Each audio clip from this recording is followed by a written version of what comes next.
성령으로 교회 세우기라고 하는 제목으로 사도행전 2장 1절부터 4절까지의 말씀을 중심으로 함께 은혜를 나누겠습니다. 교회 2024년도 사명 가운데 성전으로 교회 세우기를 먼저 했었고, 두 번째가 성령으로 교회 세우기예요. 성령의 신앙으로 교회 가정을 세우는 것이 우리의 사명이에요. 신앙으로 가정 세운다라고 말씀을 언급했지만 그 신앙은 성령에 붙들려 있는 신앙이고 그 가정은 교회를 의미하는 것입니다. 하나님은 인간을 창조하시고 제일 먼저 세운 것이 있는데 무엇일까요? 아담과 하와 창조하신 이후에 가정을 세우셨어요. 이 가정은 단순히 우리가 생각하는 그 몸이 삶을 살아가는 터전이 아니라 사실 이것은 무엇이다? 하나님이 함께 하시겠다고 약속하신 하나님의 성전이고, 오늘날 또 무슨 말로 표현할 수 있을까요? 교회다. 우리가 하나님의 성전이 이 땅에 우리 교회 가운데 세워지기를 위해서 기도하는 것과 같이 하나님의 성령의 역사를 통하여서 그 가정이 교회로서 그 교회가 가정과 같이 세워지기를 소원한다라고 하는 마음을 가질 수 있기를 바랍니다. 하나님이 함께 하시는 거룩한 성전의 의미가 그 가정 가운데 있었고, 그것이 곧 무엇이다? 교회다라고 하는 것이에요. 예수님이 마태복음 16장에서 내 교회, 예수의 교회를 세울 것을 말씀하셨을 때에 그것이 본질적으로는 무엇과 가깝다? 국가, 무슨 조직, 기관이 아니라 가정과 가깝다라고 하는 것도 생각할 수 있기 바라요. 성경은 교회를 몸으로 비유하잖아요. 몸과 몸에 있는 지체로 비유하잖아요. 이 몸이 거하는 곳이 어딜까요? 이 땅 가운데 이 몸이 거하는 곳이 곧 가정이에요. 가정. 그래서 몸 자체가 교회라고 하는 비유가 있겠지만 이 몸이 거하는 곳 자체가 가정이라고 할 때에 가정이 곧 교회고 교회가 곧 가정으로 이해될 수가 있음을 기억할 수 있기 바랍니다. 어떤 분이 이렇게 질문할 수 있어요. 목사님, 저는 가정이 없는데요. 저는 혼자인데요. 걱정하지 마세요. 나는 싱글이에요. 나는 독처하는 사람이에요. 난 독가는 사람이에요. 그거 중요하잖아요. 이 가정이 뭐라고 했죠? 내가 삶을 살아가는 삶의 터전이에요. 인간이. 그 터전 위에 하나님이 함께 하실 때에 교회가 되는 것이죠. 그래서 혼자 사는 분도 다 가정이 있는 것이에요. 마치 혼자 있는 이 몸에도 성령께서 역사하시면 교회가 될 수 있고 교회의 시작이 된다라고 말할 수 있던 것과 마찬가지로 혼자 살아도 그것이 곧 가정이에요. 그 혼자 사는 가정에도 하나님이 임하시는 복이 있기를 축복합니다. 걱정하지 마세요. 오늘 본문에 기도로 모인 곳도 어딜까요? 집이에요. 가정집이에요. 그 가정집, 마가의 가정집에서 교회가 처음으로 시작되었다는 것이. 교회는 하나님이 계획하시고 하나님이 설계하신 것이에요. 예수님께서 이 몸으로 오셔서 보여주시고 가르쳐 주신 것이에요. 그리고 성령님께서 오셔서 함께 하심으로 이 땅에 세워지는 것이 교회예요. 이 교회에는 성부 하나님과 성자 예수님과 성령님의 삼위일체 하나님의 역사가 담겨져 있는 것이 교회다라고 하는 것이에요. 그리고 교회를 통해서 최초로 예수가 주님이시고 하나님의 아들이십니다. 예수는 그리스도이십니다. 라고 하는 것이 증거되어지고 선포되어지기 시작했던 것이에요. 교회가 세워짐으로 진리가 세상 가운데 전파되어지기 시작했어요. 그래서 성령님이 임하심으로 살아계신 예수 그리스도를 알고 고백하고 증거하게 되었어요.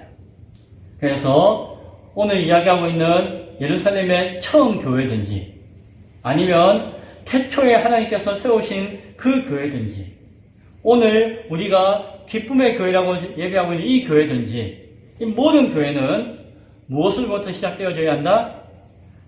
삼위일체 하나님, 이 땅 가운데 임재하시는 성령님으로부터 세워지고 운행되어지고 지켜야 되는 줄로 믿으시기 바랍니다. 교회는 사람이 세운다라고 착각해서는 안 돼요. 주님의 교회를 세웁니다라고 이야기하지만 그 사람의 교회를 바라보며 그 틀에 갇혀있는 경우가 너무너무 많이 있습니다. 사람은 변해요, 안 변해요? 변해요. 사람은 변해요. 교회는 변할까요, 안 변할까요? 교회는 변하지 않아요. 그래서 변하지 않는 그 온전한 영원한 가치를 이 변하는 사람이 만든다라고 하는 거, 사람이 세운다라고 하는 거, 사람이 교회의 주인이 된다는 거, 어불성설이죠. 말이 안 되는 것이에요. 사람은 변하는 존재이나 교회는 변하지 않아요. 왜? 그 교회의 몸 되시고 주인 되시는 하나님이 영원히 변하지 않는 분이시기 때문입니다. 진정한 교회는 따라서 하나님이 세우시는 교회고 이 땅 가운데 성령이 세우셨다는 것을 기억해야 할 것입니다. 오늘 우리 기쁨의 교회가 세워져 나갈 때에 어떻게 세워져야 할까요? 누구와 함께 세워져야 할까요? 성령님과 함께 세워져야 한다는 것을 잘 기억할 수 있기 바라요. 지난주에 제가 설교를 영상을 올리고 난 다음에 누가 댓글을 하나 달았는데 이런 표현이 있었거든요. 돈이 없어도, 건물이 없어도, 사람이 없어도 참된 교회는 세울 수 있습니다 라는 이야기를 했어요. 지난주에. 그런 표현을 한 것을 보고 누가 질문을 했어요. 돈, 건물 이해되는데 사람이 없으면 교회가 안 되잖아요 라는 질문을 한 거예요. 무슨 말인지 이해는 되죠? 근데 제가 사람이 한 명도 없이 교회가 된다는 이야기가 아니라 거기는 무슨 의미를 담고 있는 거 아니?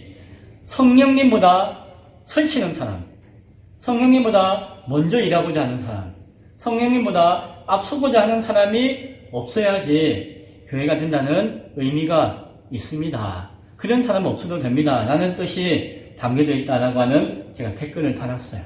물론 여러 가지 답 가운데 하나의 답을 단 것이죠. 성령님이 없이 돈과 건물과 사람이 많이 모였다고 해서 교회가 세워지거나 교회가 될 수 있는 것이 맞다 아니다? 아니다 라고 하는 것을 기억할 수 있게 합니다. 만약 어떤 사람이 아니 돈이 있어야지 교회를 세우지, 뭐 건물이 있어야지 교회를 세우지, 아니 사람이 많이 모여야지 교회가 세워지지 라고 이야기하면서 성령을 이야기하지 않는다면은 그 교회는 가짜다라고 하는 것을 잘 기억할 수 있기 바랍니다. 예수님이 꿈꾸시던 교회, 예수님이 세우기 원하셨던 교회는 재력과 건물과 사람이 충만한 교회가 아니라 성령님이 역사하시고 일하시는 성령님의 교회인 것을 바라볼 수 있기를 바랍니다. 주님이 원하셨던, 꿈꾸셨던 그 교회가 이제 오늘 본문 가운데 사도행전 말씀 가운데 성령에 의해서 세워지고 있잖아요. 자, 그러면은 그 성령으로 세워진 처음 교회에 만들어지는 그 순간의 모습을 살펴보면서 우리가 귀한 교훈과 가르침을 함께 나누기를 바랍니다.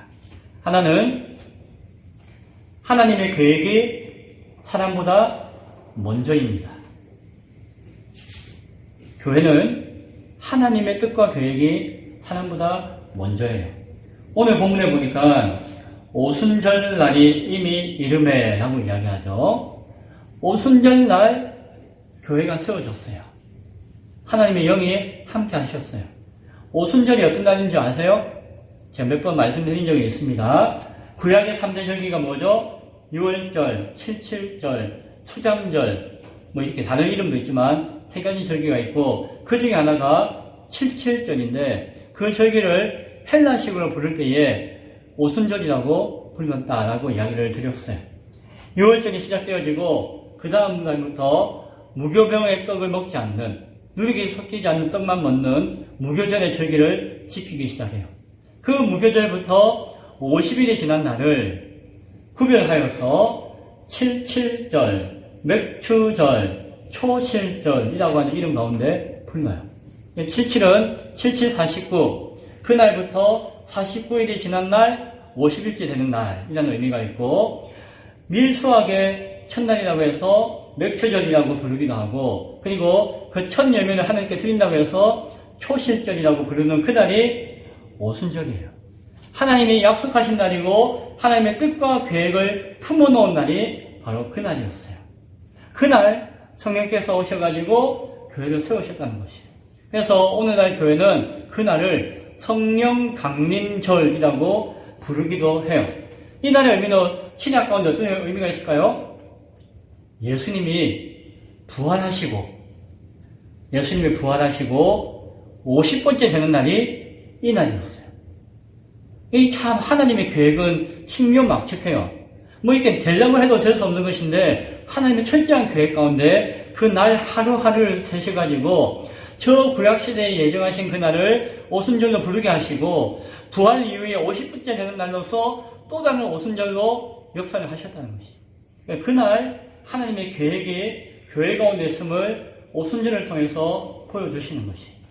예수님을 통해서 약속하신 그 성령님이 하나님의 계획되어진 그날 이 땅 가운데 오셨고 교회가 세워지기 시작했다는 것이죠.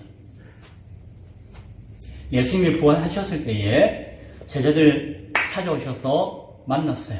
그 제자들에게 하신 이야기가 요한복음 20장에 보면은 쭉 이야기 나오는데 제가 한번 읽어드릴게요. 예수께서 안식하신 후 첫날 저녁에 제자들이 유대인들을 두려워하여 모인 곳에 문을 닫더니 예수께서 오사 서서 이르시되 너희에게 평강이 있을지어다. 이 말씀을 하시고 손과 옆구리를 보이시니 제자들이 주님! 주를 보고 기뻐하더라. 예수께서 또 이르시되 너희에게 평강이 있을지어다. 샬롬이에요. 샬롬 하면서 아버지께서 나를 보내신 것 같이 나도 너희를 이 땅 가운데 보내노라 라고 하면서 이 말씀을 하시고 그들을 향하사 숨을 내쉬며 이르시되 성령을 받으라 라고 말씀하셨습니다. 예수님이 부활하시고 난 다음에 첫날 처음으로 제자들과 만나고 난 다음에 이런저런 이야기하고 난 다음에 이제 내가 너희를 이 땅 가운데 보내노라 라고 하는 것이에요. 어떻게? 아버지가 나를 이 땅에 보내신 것 같이. 아버지가 예수님을 이 땅에 왜 보내셨죠? 교회의 사명으로 보내셨잖아요. 예수님이 곧 교회잖아요. 예수님은 아버지가 나를 이 땅에 교회로 보내신 것과 같이 내가 너희를 이 땅 가운데 교회로 되게 하기를 원하노라 라고 하시는 것이에요. 그러면서 하신 것이 무엇이다? 성령을 받으라 라고 말씀하셨어요. 그리고 약속하신 날 50일째 되는 오순절날 성령님이 오셔가지고 교회가 만들어지게 된 것이에요. 성령님은 아버지 하나님의 보내신 계획을 이루시기 위해 오셨고 교회를 세우신 것이에요. 그래서 성령님을 통해서 세워지는 교회를 생각할 때에 우리가 먼저 기억할 것은 무엇이다? 하나님의 계획이 사람보다 먼저라는 것이에요. 두 번째는 교회가 개인보다 먼저입니다. 교회가 개인보다 먼저예요. 어떤 분은 개인이 하나하나 모여가지고 교회 되는 거 아니에요 라고 생각하는 분이 계세요. 그게 아니라는 이야기죠. 교회가 먼저 있고 그 안에 개인이 있는 것이에요. 처음 교회가 세워질 때의 모습이 어떠했습니까? 그들이 다 같이 한 곳에 모였다라고 이야기해요. 그렇죠. 각 개인이 흩어져서 아이고 성령이 오시옵소서라고 해서 성령이 흩어진 모두에게 뿅뿅뿅 온 것이 아니라 모두가 함께 모여서 성령을 간구하고 기도하고 있었다고 해요. 그리고 함께 모인 그 집에, 그 집 가운데 성령이 가득하였다라고 말씀하죠.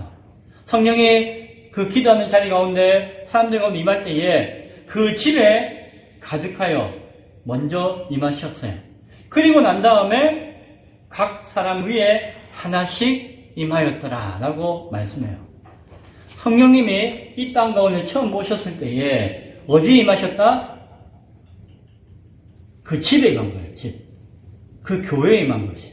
그 사람들 모두 모여있는 그 교회 가운데 임하셨고 그 교회에 임하신 성령님이 그 다음에 그 교회에 모여있는 개인에게 각각 임하셨다라고 말씀하고 있는 것이에요. 처음 교회가 형성되어지는 성령의 임하시는 모습을 바라볼 때에도 우리가 기억할 것은 교회가 먼저 세워지고 각 개인이 있는 것이에요. 우리의 구원은 구원은 개인적인 거 아니에요. 그게 아니에요. 하나님의 구원의 언약과 약속은 어디에 있는 것이에요? 교회에 있는 것이에요.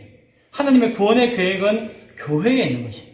우리가 그 교회에 속해 있고 우리가 예수님께 접붙임 바 되어서 교회 안에 연결되었기 때문에 그 구원의 은혜가 우리에게 있는 것이지, 그 교회를 떠나서 개인에게 구원이 있다는 것은 뭔가 착각이고 오해이고 잘못된 신앙이라는 것을 기억할 수 있길 바랍니다. 교회의 성령이 먼저 충만하시고 그 이후에 개인들에게 임하는 그 질서를 오늘 성경은 우리에게 보여주고 있습니다. 모든 것, 구원과 역사와 사역과 하나님의 계획과 모든 것들이 먼저 교회가 먼저이고 그 다음에 개인에게 있는 것이에요. 우리의 삶과 우리의 구원과 우리의 역사가 너무너무 소중한 것, 그 이전에 더 소중한 것이 무엇이다? 교회다라고 하는 것을 기억할 수 있기를 바랍니다. 세 번째, 성령님이 말하게 하시는 것이 먼저예요. 무엇보다? 사람이 말하는 것보다. 자, 성령님이 말하게 하시는 것이 먼저 해요. 자, 성령님이 교회가 되게 하신 그 가정 가운데 임할 때에, 그 각 개인에게 또 임하실 때에 어떤 현상이 나타났나요? 어떤 분은 방언이 나타났습니다 라고 이야기하는 분이 계세요. 그럴 수도 있죠. 그런데 우리 어떤 성경에서 나타나는 현상을 볼 때에, 우리가 어떤 경험을 볼 때에 중요한 것이 있어요. 예전에 한번 제가 말씀드린 적이 있는데 이거예요. 이거 뭐예요? 가르치는 저 모습을 봐야지 요 손가락을 보면 안 된다는 거예요. 제가 이야기했죠. 제가 개 키울 때에, 흰둥이 키울 때에 흰둥아 저거 가져와 하면은 흰둥이가 어릴 때는 저거 안 쳐다보고 제 손가락만 쳐다보고 있는 거예요. 빨랑빨랑 하면서 꼬리 치면서 저만 보고 있는 거예요. 나중에 커서는 저거 가져와 하면은 저를 안 보고 저거를 가서 보고 가져와요. 개도 그렇게 성장하는 것이에요. 우리가 성경에서 이야기하는 기적과 이적과 현상과 경험은 그것이 가르치는 목표가 있어요. 의미가 있어요. 근데 많은 사람들이 그 가르치는 것은 안 보고 요 손가락만 쳐다보고 손가락에 손톱이 끼었네, 손톱이 기네, 네일 했네, 뭐 이렇게 생각하는 거예요. 그거는 잘못된 것이에요. 오늘 여러 가지 현상이 나타났지만 중요한 것이 그것이 가르치는 것이에요. 무엇일까요? 4절에 그들이 다 성령의 충만함을 받고 성령이 말하게 하심을 따라 다른 언어들로 말하기를 시작하니라. 뭐 다른 언어로서 막 이야기했네요. 뜨뜻따따 이야기했네요. 그게 아니에요. 그게 아니라 중요한 것은 무엇이다? 성령이 말하게 하심을 따라서. 각자가 각자 이야기한 것이 아니라 무엇을 이야기했다? 하나님의 영이신 성령님이 말하라고 하신 그것에 따라서 했다는 것이에요. 다른 언어로 말하게 하신 것, 그것은 그게 모인 사람이 여러 나라 사람의 여러 나라 말을 하고 있는 다양한 사람들이 모였기 때문에 그 다양한 사람들이 하나로 제대로 알아듣게 하기 위해서 나타난 현상이 다른 말을 하게 되는 것이에요. 그런데 중요한 것은 다른 말을 하는 것이 중요한 것이 아니라 뭐다? 성령님이 말하게 하신 것을 말하는 것이 중요하다는 것이에요.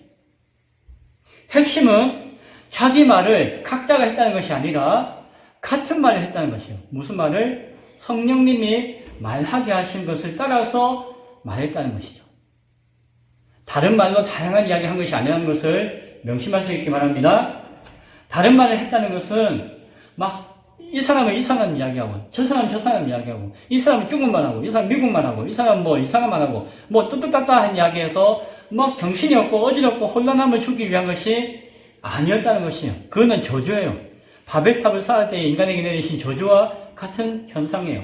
그것을 위해서 오늘 방언의 역사가 나타난 것이 아니라 무엇 때문에? 같은 말을, 어떤 말? 성령에 하게 하시는 말을 같이 듣기 위해서 다른 말들을 하게 하신 것이에요.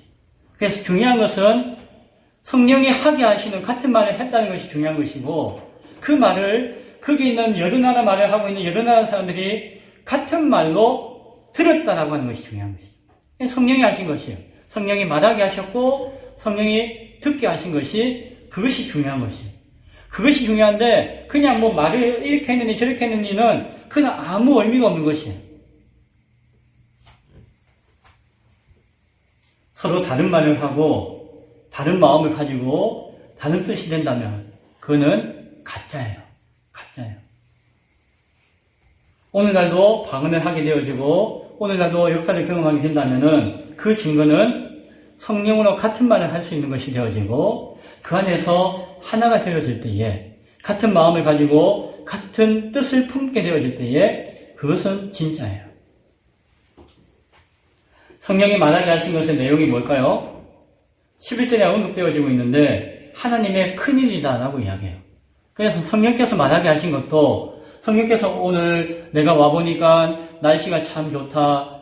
너 내가 왔는데 자고 있냐? 깨! 뭐 이런 이야기 하신 것이 아니라 성령이 오셔서 거기 있는 모든 사람들의 입으로 동일하게 각 언어로서 같이 말하게 하신 내용은 하나님의 큰일이라는 거예요. 큰일.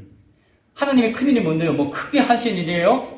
그거는 하나의 관용적인 표현이라고 했죠. 그 당시에 하나님의 큰일이라고 하는 것은 하나님이 말씀하시기를 하나님께서 행하시기를 라고 했던 구약의 말씀 가운데 기록되어진 그 말씀을 선지자들이 뭐 명절이나 집회나 예배 때 전해주었거든요. 그것이 하나의 찬양이 되었어요. 하나님 가나사대 하나님 말씀하시기를 하는 것이 명절 때마다 정리되어서 찬양으로 고백되어졌던 내용이 있는 것이에요. 그것을 그 당시에 사람들이 뭐라고 불렀는 거 아니? 하나님의 큰일이라고 불렀던 거예요. 그것을 말하게 하신 것이에요. 그래서 좀 비교하자면은 오늘날 우리 각자의 신앙 고백은 다 있지만은 우리 예배 시간에 사도신경으로 신앙 고백하겠습니다 라고 하는 것은 뭐예요? 각자의 신앙 고백이 있지만은 우리가 통일되어진 하나의 신앙 고백을 합시다 라는 의미가 있잖아요. 그거와 똑같은 것이에요. 하나님의 큰일로 찬양합시다 라고 하는 것이 그런 의미가 있는 것이죠. 근데 성령께서 무엇으로 말하게 하셨다? 그 하나님의 큰일, 그걸로 말하게 하셨다라고 이야기하는 것이에요. 교회는 무엇이다? 하나님의 큰일을 선포하고 찬양하는 곳이에요. 그렇죠? 처음 교회도 성령이 오시자마자 한 것이 바로 그것이었어요. 교회는 성령님이 말하게 하심에 따라서 말하는 것이고 성령님의 말하심을 듣는 것이 뭐다? 교회예요. 자, 그러면 한번 생각해 볼게요. 각 교회마다 설교하는 사람이 같아요? 달라요? 다를 수 있죠. 그러면은 그 다양한 설교자가 그 설교의 내용을 자기 마음대로, 자기 생각대로, 자기 뜻대로 뭐 이야기해서 될까요? 안 될까요? 그게 아니에요. 설교자는 달라도 설교자의 모습은 각 교회마다 다양해도 그 설교자가 선포해야 되는 말씀은 동일해야 돼요. 무엇이에요? 성령님이 말하게 하심에 따라서 말하는 것이에요. 성령께서 계시하여 주신 이 완성되어진 말씀을 말하는 것이고 또 성령께서 역사하셔서 감동 주시고 또 깨닫게 하셔가지고 이해되어진 이 말씀을 전하는 것이 설교자가 해야 되는 것이죠. 그래서 교회는 각 지역마다 다르고 설교자의 모습은 달라도 하나님의 교회는 하나인 것은 그거예요. 성령의 말하게 하심을 말하는 교회가 우리 교회와 제가 될 수 있기를 바랍니다. 또한 청중되어진 성도는 성령님이 듣게 하심에 따라서 들어야 하는 것이에요.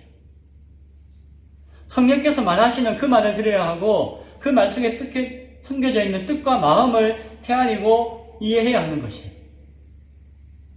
무슨 말인가 하니 오늘 예배 시간에 하나님 말씀을 통하여서 하나님의 교회에서 예배하는 자가 나는 복받는 말씀 듣기 원하는데요.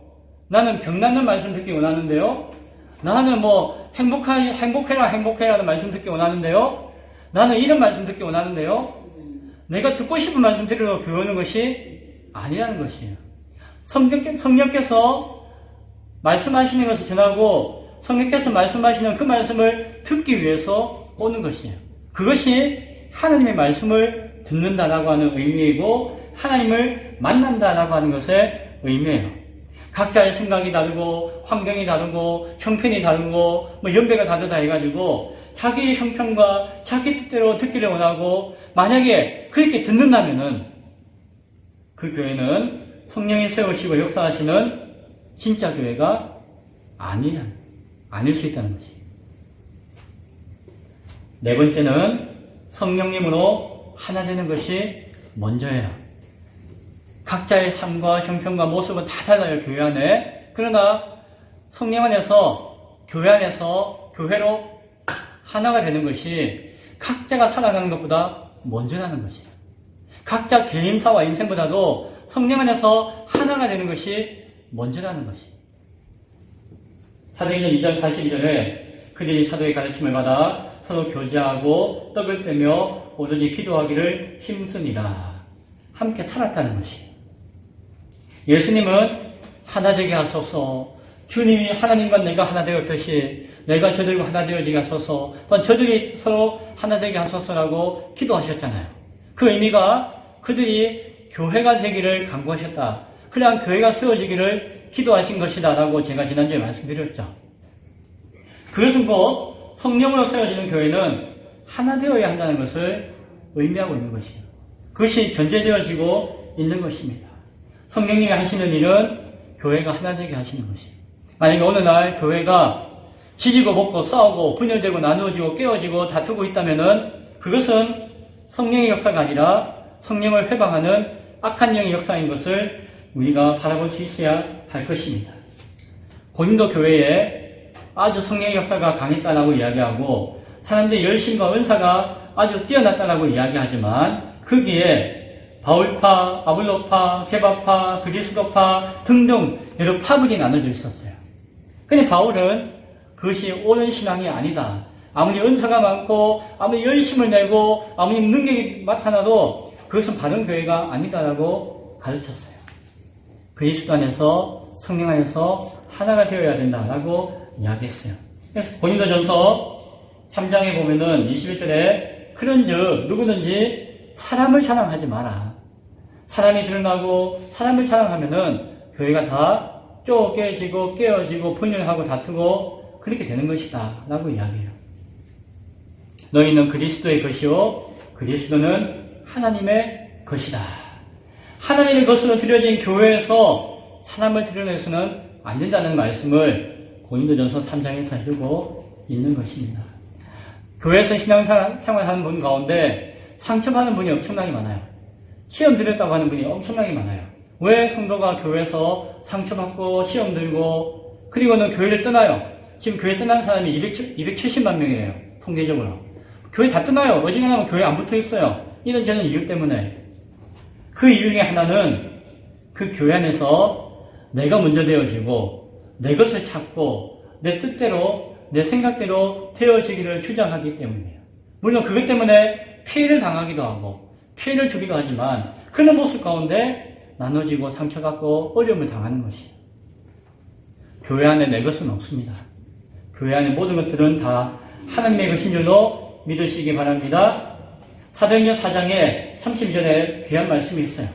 믿는 무리가 다 한 마음과 한 뜻이 되어 모든 물건을 서로 통용하고 자기 재물을 조금이라도 자기 것이라 하는 이가 하나도 없더라. 처음 교회가 세워지고 하나 되었을 때에 사람들이 살아가는 모습이 어땠다고요? 니께 내게 없었다는 거예요. 그냥 내가 없으면 여기서 쓰고 여기가 없으면 내 거 주고 함께 물질과 삶을 통용하고 내 것이라고 움켜쥐고 하는 것이 하나도 없었더라라고 이야기해요. 이런 세상이 이 땅에 있을까요? 이런 성경에 있는 세상을 흉내내려다가 생긴 것이 공산주의예요. 공산당, 공산주의, 사회주의 사회가 성경이 너무너무 귀하니까 이걸 사람의 힘으로 뭐 해보고자 막 연구하고 하다가 공산주의가 되었어요. 그래서 공산주의가 싫다 해가지고 자본주의, 사회주의 하면서 이 성경적 가치를 또한 소외시하는 분이 많아요. 그것도 잘못됐죠. 더 잘못된 것이죠. 중요한 것은 성령이 임하지 않으면은 이런 교회가 안 된다는 것이에요. 성령이 임하실 때에 이런 역사가 나타나는 것이에요. 그래서 인위적으로 우리 하나입니다. 우리 같이 해요. 이렇게 하면은 인간적으로 하면은 나중에 싸우고 해요. 니께 내 거고 내께 네 거고 이렇게 돼요. 그러나 성령께서 함께 하시고 성령에 붙들려지고 끝까지 성령의 지혜 가운데서 그의 삶의 지혜와 규칙을 나누어서 실천하면은 이러한 교회가 되어져요. 이 땅에 이런 교회가 있습니까? 예, 있어요. 미국의 모라비안 교회다 몇몇 교회들이 있어요. 공동체를 이루고 함께 질서 있게 살아요. 공산주의 아니에요. 완전하지 않지만 그런 모형들이 이 땅에 있어요. 교회를 세우기 위해서 우리가 힘써야 할 것은 성령께 집중하는 것이고 특히 오늘날 같이 혼란스럽고 어지럽고 개인주의적이고 이기적인 세대 가운데서는 곧 망할 것 같은 이 시대 가운데는 더욱더 성령님을 바라보는 교회가 되어야 할 줄로 믿습니다. 요한복음 16장에 이야기하죠. 진리의 성령이 오시면 우리를 진리 가운데로 인도하셔가지고 장래의 일을 알게 하시다. 그 장래의 일이 무엇이냐고 할 때는 여러 가지 이야기할 수 있겠지만 우리가 어떻게 살아야 할지를 미리 내다보고 알게 하신다는 것이죠. 지금같이 혼란스럽고 혼탁한 시대에 성령이 임하시면 우리가 어떻게 살아야 하며 그래서 어떻게 헤쳐나가야 할지를 교회 가운데 알게 하신다는 것이죠. 그것이 개인이 준비하는 것이 아니라 교회가 준비하고 대비해야 한다는 것이죠. 사도행전 2장 17절 이하에서도 말세가 되어지면 하나님의 영을 부어주신다. 모든 집체 가운데 성령께서 임하셔가지고 그들이 꿈을 꾸며 하나님의 꿈을 꾸게 하시며 앞으로 장래의 일을 예언하게 할 것이다 라고 말씀하셨어요. 말세가 되어지면 물론 여기 말세가 언제냐고 이야기할 수 있겠지만 오늘 이 시대 가운데서 말세는 앞으로 다가올 시대일 것인데 그 가운데 우리가 어떻게 살아야 할 것인가에 대해서 성령께서 우리에게 도우시고 알게 하신다는 것이죠. 그래서 우리가 이 시대의 교회는 무엇이 필요하다? 성령의 강력한 역사와 충만하심이 필요한 거예요. 더욱더. 이 말씀을 맺고자 합니다. 교회는 성령님으로 세워지고 성령님이 거하시고 성령님이 일하시는 곳이에요. 성령님의 역사 없이 거듭남도 없고 구원도 없고 우리의 거룩한 삶도 없고 예배와 찬양도 없는 것입니다. 성령으로 아니하고는 누구든지 예수를 주라고 할 수가 없는 것이에요. 우리가 막 기도하는 것 같지만 기도도 성령이 도우셔야 돼요. 우리 예배 전에 기도했잖아요. 예배 중간에 기도했잖아요. 성령이 함께 하시고 도우셔야지 그 기도가 의미가 있는 것이죠. 우리 욕만 가지고 욕심 가지고 아무리 떠들어봤자 기도가 아닌 것이에요. 우리가 하나 되어지는 것도 성령이 하시는 것이고 교회 모든 것들은 성령님이 하시는 것입니다. 우리가 주님이 원하시는 교회가 되어지고 세워지기 위해서 우리가 단단하게 붙들어야 되는 것은 무엇이다? 성령으로 교회를 세우는 것. 성령으로 세워지는 교회. 그러기 위해서 교회를 위해 기도하는 우리 하나하나가 성령 가운데 새로워지고 충만하고 역사 가운데 붙들려야 하는 일로 믿습니다. 예수님은 성령으로 교회를 세우시겠다고 약속하시고 이루셨어요. 그리고 그 약속을 교회되어진 오늘 우리를 향해서도 동일하게 약속하시는 것을 믿을 수 있기를 바랍니다. 오늘 우리 기쁨의 교회와 함께하는 또한 모든 교회 가운데 성령으로 세워질 수 있는 교회가 되기를 바랍니다. 우리의 신앙이 곧 성령이에요.